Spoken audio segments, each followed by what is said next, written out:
I'm Meredith, and Craig is with us as well from the Brahma Kumari's Meditation Center. And we are having a conversation tonight. So our conversation tonight is about a topic that I think is, we could actually talk for hours, but it won't be that long, promise. It's going beyond influence. So we're going to chat, we'll do a little meditation, and invite you to be part of it and think about all of this, okay? So Craig, this is a heavy topic because when I began thinking about it and you and I talked a little bit before the program, I was thinking everything is influencing us, isn't it? I mean, I'm sitting here in my house and I was watching these birds and I was trying to decide why they were just sitting out there right outside of my backyard for so long. And I began to think, oh, they're probably going to have a nest here. This is going to happen. That's going to happen. I mean, that's not a bad influence, but there's so much that is influencing us in a negative way, isn't it? It's all around us. It and is. That's And the so topic. you just brought to mind exactly what it is the awareness. You suddenly had an awareness that you were being influenced by the birds, by what could happen in the future. And so we're always under the influence all the time. I don't even know if there's such a thing as being beyond influence. It's what we choose to be influenced by. So Interesting. Yeah. It's interesting you're saying, we're always under the influence, because I had Googled this a while back, influence. And what came up, I think maybe I Googled beyond influence, and what came up was exactly what you just said, under the influence. And they were referring to people who are under the influence of drugs, of alcohol, and it was all, things like that have to do with, I guess, your lifestyle. And I'm thinking, but yeah, that's one part of being under the influence, right? But there's a lot of it has to do with how we react and respond to people. Well, in fact, you could use that whole analogy within substance abuse of being under the influence. And the word, that's so often used in today's world is codependence, is that I'm only influenced when I'm dependent upon something else. And I'm dependent, of course, because I don't have something. And so I need something. And we're so good, we're experts at finding what we need to try to find satisfaction. And we may get the satisfaction from my most immediate need, but with that comes many other things that I didn't bargain for. And so now I'm dealing with the fallout of being under the influence of something. So my question is to myself, what influence do I want to be under? Or is there a more holistic or organic way to be under the influence of something that has more benefit and less dependence? Interesting. What I am thinking about, what just came up for me, was my early years of being in the media and television, and you were in entertainment, in the entertainment business, educational, as a teacher of dance, and you're a yoga teacher and a meditation teacher. But I used to be so affected after a program by what people said. You were good, you weren't good, you didn't look good often, or they didn't like the guest. Why did you choose that guest for your show? And there were times when I'd actually be practically devastated. Like, maybe I should get out of the business. Somebody told me it was a terrible interview. And I went through life like that, for quite a few years, until I got a hold of myself, I think. And I realized that I was being affected. I was being influenced by what others were saying to me. And it took a lot of soul searching for me to be able to get to the point where would you say that in a way you can listen to people? It's not that you ignore what people say, but you don't want to take it personally and hold on to it, where you can actually suffer from that. Oh, absolutely. I can remember one of my teachers in the theater saying his experience that there may be 100 people in the audience and 99 people are applauding, and one is booing, and he's only concentrating on that one that boos because it throws off everything, because we're so dependent upon approval. Mhm. Oh, and that's again under the influence. And what I've recognized is that the pandemic has provided also to help us is you kind of under the radar. And what I've realized is that no one's really watching, no one's listening. The way you could say they don't really care because they're consumed with their own stuff. And so if I remember that I'm hiding in plain sight, I can work in myself. I can have the courage to be myself because no one's looking at me to really judge me. They're on their own things. They're only going to be affected as how I relate to them. So as long as I'm doing my own thing and I'm neutral, I can grow, I can experiment, I can make mistakes right there in plain sight and no one even cares. So I have so much freedom that I didn't even realize, only thinking that I was dependent upon their approval. I like what you're saying, though, that most of the time we think people care or are thinking about us, and they are, especially these days, so caught up in their own world that they don't even know. I mean, they're not really even thinking about us and our actions unless we do something to them that they react to, Right. right? That's where That's they get under the influence and they're influenced. And it's almost like this kind of a dance with people. And it's not just people, it's situations, like you say. You can be under the influence of just situations that come up in your life and be affected. It could be, say what's happening with the virus. You hear stories of people, maybe people that you were around or you saw, and all of a sudden you go into this reacting in fear. Fear is connected to under the influence, our and biggest motivation. worry, all of that. So it takes, would you say that it takes a lot of really going inside and being aware of what it is that's affecting you? So that's what I mentioned that you brought to my mind right Yeah. away at the beginning. It's an awareness. So that's the key to my transformation from being free from influence. When you initially brought this subject up, beyond influence or enjoying the journey, and it's the same thing. In order to enjoy the journey, I need to be beyond the influence of the things that determine my route. My route is determined by the influence that's around me, and oftentimes, more often than not, it's limiting in nature.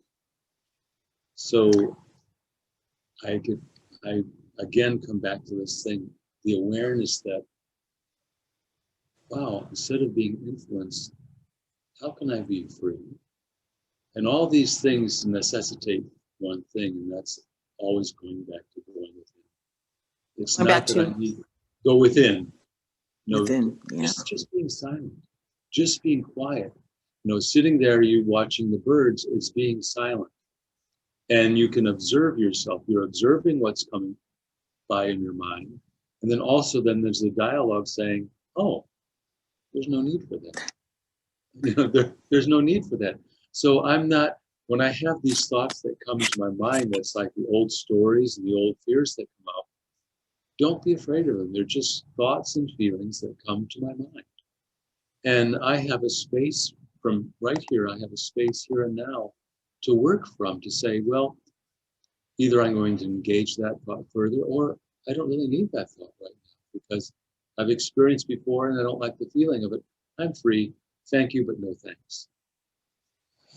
So what was it, you said your own transformation? Was there a moment or has this been a process to be able to free yourself? I love that word, freedom. It's freedom from being affected by all the stuff in the world, and Well, also in our own heads too, right? well, of course. I think you brought that up. When I was a young man, it was still kind of the end of the hippie time. And I was one of these people that hitchhiked across the country. And that gave me so much freedom and understanding of people, that the reason that their people pick you up is really so that there's someone to listen to them. And so just the observation of listening to others, and then not being under the influence because you're only with someone for a very short time. I found that people would tell me things that they hadn't told their mate in 30 years. But since they only going to know me for 30 minutes, they don't mind telling me everything that's on their mind.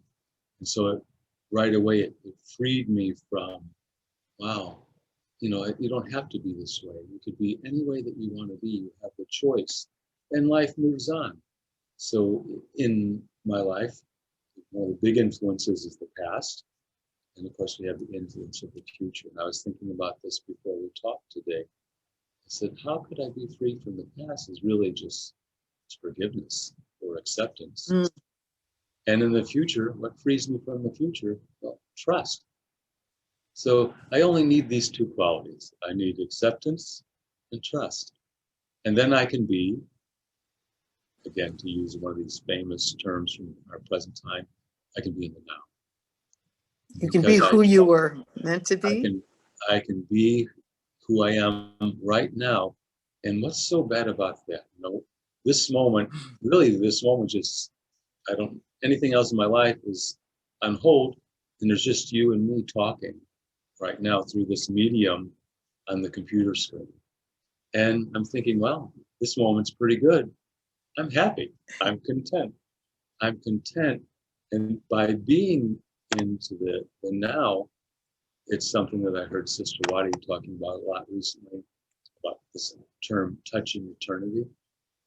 And what is it but just experiencing the moment that I'm in completely? And that is a tremendous influence. It frees me from everything because I'm satisfied with the moment that I'm in. I'm content with the moment I'm in. And that gets power. It's not that I'm looking for something on the outside. I want to find a way to let go of the many, many influences that I have that are on me. Oh, if only, how many times you've said, if only I hadn't done this, or if only this wasn't in my life, if only that happened. This removes those thoughts just by weeding away those unnecessary things.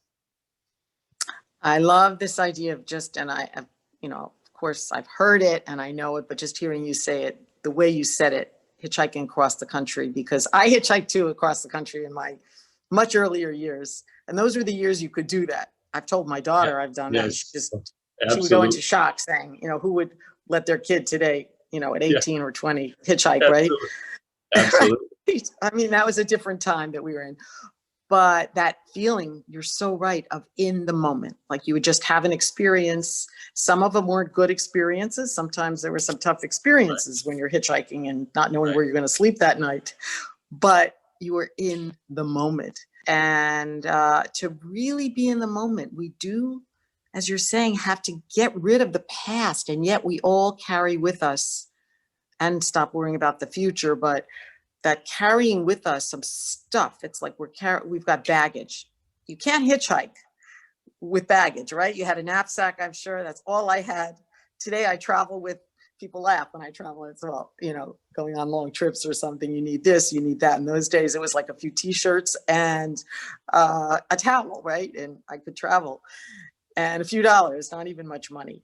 And today, it's like that baggage of the past that we have. And I personally think it's very important to really tune in to what that past is and what you're still holding on to and what that baggage is. Because again, we're talking about freedom. And if you're still holding on to something that happened to you as a child, a family member, maybe it was a teacher.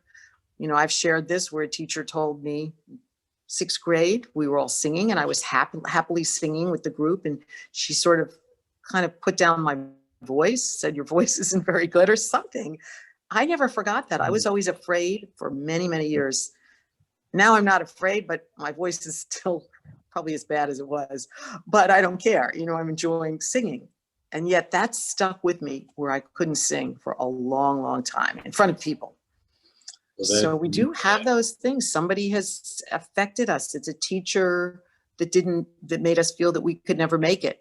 You know, we weren't good in this subject or that. It's really amazing to me how many things that we picked up along the way. And yet what we're saying now is let's get rid of them, and you do have to be aware of what you're holding on to. I think you're absolutely right. I think that's the starting place, is awareness, not to feel the pressure to be something. You know, you see what you want to be, or you see someone that you say, oh, I'd like to be more like them. It's not about a measurement. It's about just an accounting of myself, just to come into a simple awareness. And I don't have to see everything.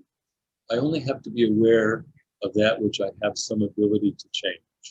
That which I'm not aware of yet, that's okay. I'll deal with it in the future.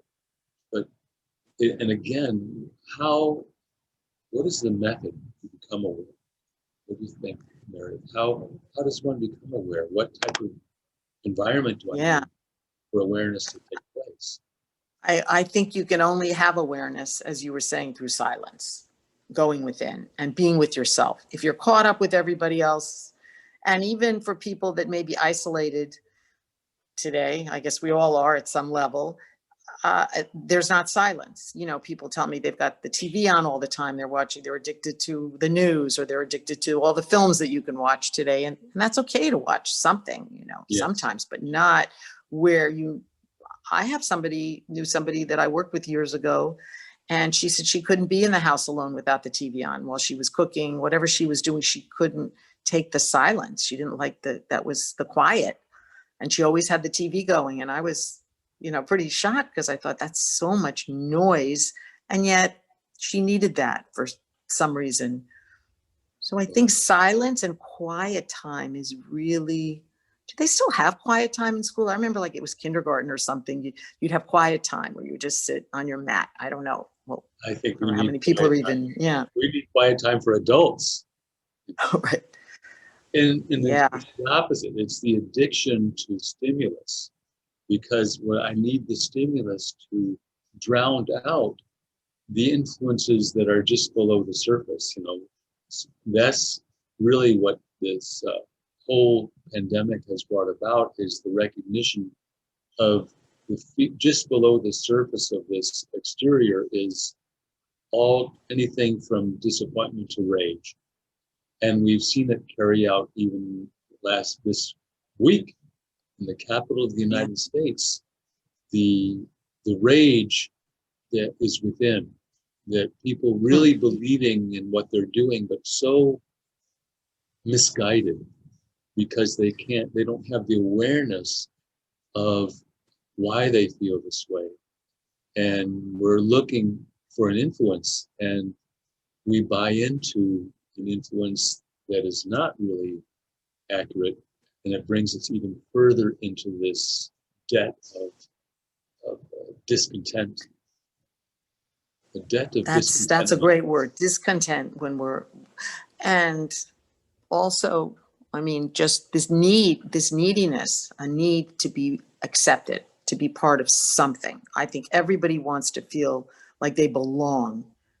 But sometimes you get caught up. I'm thinking back to teenage years, you know, you get caught up in something that's not good for you. Right. And maybe part of it's the teenage rebellion, but we do this as we get older. We're caught up in, as you're saying, maybe people that are doing some really bad stuff, but you're part of a group, you have an identity. And after a while, I think when we're caught up in whatever it is, we can't even see what's real and what's not. So it's all, to me, our identity and our self-esteem. If we don't feel good about ourselves, there's a lot that we'll do that can be very harmful. Well, it's so true. And again, it comes right back to just take a pause. And you see it all across, any platform of social media now, that everyone recognizes that it's so important to, take a breath. So I find that that's even very effective. Just stopping and take 3 deep breaths, it actually changes the chemistry of the body, so that I can begin to concentrate. So I'm not carried away. What what strategies have you employed to remove yourself from influence? Well, what I do is I ask myself quite a bit, like before my meditation, even a little bit into my meditation. Okay, if I'm not feeling right and I'm feeling off, or maybe I felt a little sad, okay, I keep questioning myself. Okay, what is it? What's affecting you? Maybe you were hurt by somebody.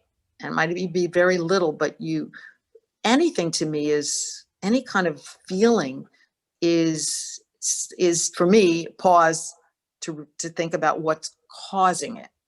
And maybe I was hurt by somebody's criticism, or maybe somebody treating me a certain way, and it might be so little, but I try to get to the root of it. And again, it gets back to who I am as a spiritual being, and as you were saying, that who I am. And once I can clear this, I'm always clearing things. I don't mean a constant thing. I think I've gotten No, rid of some of the things. oh, that's it. I recognize that, I hear you say it right away, rings true. It's not about reading and getting new information. It's about, it's not packing for the journey. It's unpacking for the journey. And if I believe this premise that my original nature is peaceful being, if I start from that, I actually say, well, okay, that sounds good, and I want to believe that, but there's so many other thoughts that are contrary to that thought. Well, that's just the stuff that I've collected, and so then in my awareness, like I like what you said, you start asking yourself questions that, well, is this really me? This thought that's saying, what about this and what about that?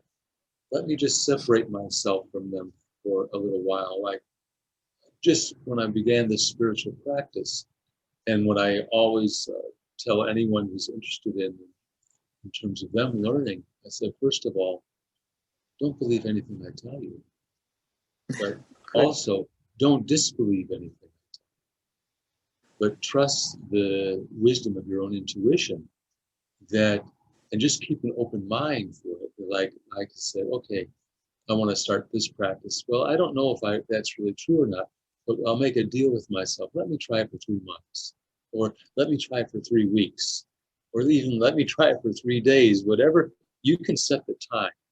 Let me just give it a shot, honestly, as a hypothesis, in a kind of a scientific way of just working it without the influence of what I brought, because the reason I'm here is I don't like the influence that I'm under. So if I want to change, but yet I'm resistant to the change, how am I going to change? I have to have just this little moment of courage for the moment to say, well, let me try this and let me examine this. And like you said, let me continue to ask myself these questions. And nobody knows us like ourselves, right? I mean, we have the answers within us. We really do. It's really the love of your life is yourself, because you come into this life with just you, and when you leave this life, it's just going to be you. And so what type of relationship do I have that's not based upon judging myself by what I think others are thinking? It's not even what they think. It's what I think they're thinking. And that is so, it doesn't make any sense at all. It's a cartoon. And yet here we are, thinking of ourselves as intelligent human beings, rational human beings, successful human beings. And I'm thinking about what others think about me, which they're not even, and you know what? They're not thinking about me. They're not thinking about us at all. It's like, and yet we it's think like we're that thinking. old saying is that, dance like no one is watching. Well, they're not. They're on their cell phones. They're not even. And I saw an example that really hit me home. I was, part of my job description is I do dance competitions, these big events, like hundreds and hundreds of people. And I can remember one time in a ballroom, and I just got finished with one of my students doing this exhibition. And whatever people were in the room, as I was walking by, feeling pretty good about it all, they're all dressed up in ready to go, but not even one person was watching. They were on their cell phones. So even in the exhibition where the whole purpose is to be seen, no one's watching, and they're on their cell phones showing people, look at here, I'm having so much fun being here, but they're not there. So it showed me, wow, I have really the freedom to be however I want. And any little mistake that I make, why would I be concentrating on that when no one even seeing anything that I do? So let me use this formula to improve myself right there in real time in front of everyone. I'm really under the radar. And it's such a beautiful place that anonymity gives you so much freedom to experiment with new things that I might feel uncomfortable with, new steps in life. So this life really is a dance. Let me try out a few new steps. And we don't have to be a dancer like you, right? No, it's just it's the steps of we can communication. dance. Like right now, we're partnering. We're partnering one another, and what's important is not what either one of us necessarily says, but how we listen and connect. So this is really what's so important is the connection itself. When I'm connected, when you have that feeling of connection, whether it's with a moment or with another person, you're not under the influence of anything else. You are fulfilled by where it is that you are in this moment, and that frees me from another influence. So my awareness, my search is, what are the best influences that I can find for what is that I need? And let me start experimenting with them. I may not be very good at it, and I may do the step wrong 400 times, but on number 401, it worked. It's important what you just said, because here we're focusing on the negative influences, but we need to move into, there's so many positive influences and empowering influences, whether it's teachers, and we've been very lucky to be able to have amazing teachers, spiritual teachers, meditation teachers over many years. We would go to programs, we would travel to India, we would travel to England. You and I were at all kinds of places.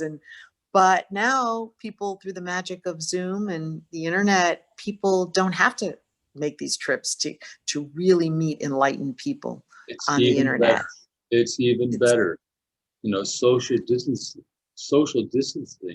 has brought me closer to you. It's brought me closer, like the distance itself. So here it is. Now it's all come full circle. And you know, we have this world meditation coming up on Sunday. And of course, the tradition is that let me send vibrations, you know, to the world through, it's kind of a mental way of connecting to people. Well, I was thinking that Zoom is really the intermediate method of being able to do this service through the mind. Is that I can actually see you. You're in a different place than I am. You're probably 60 miles away from me, but we're connected as if we're right there. I'm in your home. So we're actually connected, and I actually feel that. So there's no such thing as time or distance making a difference, because you can be connected in the now. So we really are getting this practice of being able to connect and therefore be of benefit to someone else just through sitting in your own place. It's an amazing thing. And I think we really need to be able to look at our lives and just appreciate, with all the difficulties people are facing and we all may be facing in our lives, realize that there's a lot of benefit to what's happening right now. And there's good out there, and just to keep focusing on the good and just know that we can go and be beyond influence. And I think we're out of time. I wasn't exactly watching my watch. So yes. I think that it's time for us, or we might get the hook. That's what I don't know if they ever said that in dance, but the hook is you get pulled off the off TV. In a couple of sentences, Meredith, what would you want to get across to anyone that might be watching about influence and how to navigate through this? to monitor yourself, I think, to be honest with yourself about what bothers you and to free yourself from things that you want to change, that you know aren't good in your life, and not to be hard on yourself. This is not for us to be add more problems to our lives, but to realize that when we're behaving in certain ways, whether we're tense or we're irritated or we feel like a victim, all of these things we can change through our own thoughts and our own behavior. And we can do it. That's all we have to do. And it's not that difficult. So it's good to be with you, Craig. As always, this has been great. I really love this, a conversation, a spiritual conversation. And Friday hope to with get to Brad. be together soon. And we are going to have lots of these conversations on the Brahma Kumari's Miami Facebook. So see you soon, Craig. All right. Om Shanti. Om Shanti. So maybe we'll have just a minute of meditation. Good. Yeah. Okay. I'll put on some music and maybe I'll offer Beautiful. a commentary. First, just rearrange yourself physically so that you're sitting in a position where you're not influenced by the discomfort of the body.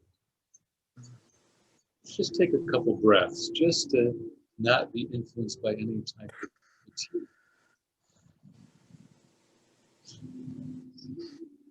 And begin to settle in. And also, let's take that term that Meredith used about monitoring. All that means is I'm looking at myself. Not what I've done in the past or what I am going to be in the future, but let's just observe right now. Just my thoughts, just observe.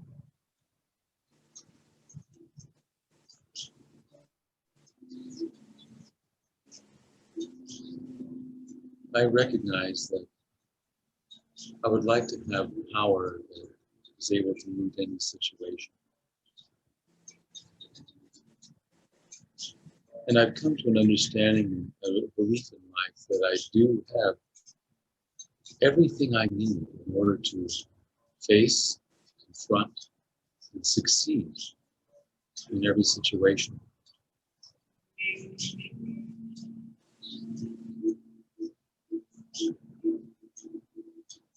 I've spoken with many people. I've asked this question: are you a soul with a body? Are you a body with a soul? The only answer I've ever heard is, I'm a soul without a body. So the next question is this soul temporary or is it eternal? Again, the only answer I've ever heard is the soul eternal. I am an eternal soul. And so a situation that comes in front of me, is this situation temporary or eternal? It's temporary. So the question I ask myself is, why am I the soul, the eternal soul, under the influence of a temporary effect? I don't have to prove myself greater than that right now. All I need to do is observe the truth of that question. It just tells me that I need a little more time to contemplate this, to absorb this. And this contemplation, this thinking about it, is meditation. It is yoga. It means to connect, to be under the influence of my own truest self. That's all it takes. Om Shanti. And you can use this anytime you wish. It doesn't even take a minute. It just takes a moment. Just take a moment to experience, like, I remember that program, Million Minutes of Peace. It still applies. Just take any moment you want. You know, you're driving. One of my favorite times is driving. You're at the stoplight is red, it's easy to see. I look at it, I remember that, oh yeah, I'm a peaceful soul. When it's time to go, the light turns green, I know. So without adding anything new in my life, you have a full schedule. I've found a way to use the time that I have in a worthwhile way to observe myself, to nurture myself. Meredith, it's a pleasure being with you. It really is. I'm improved through talking to you.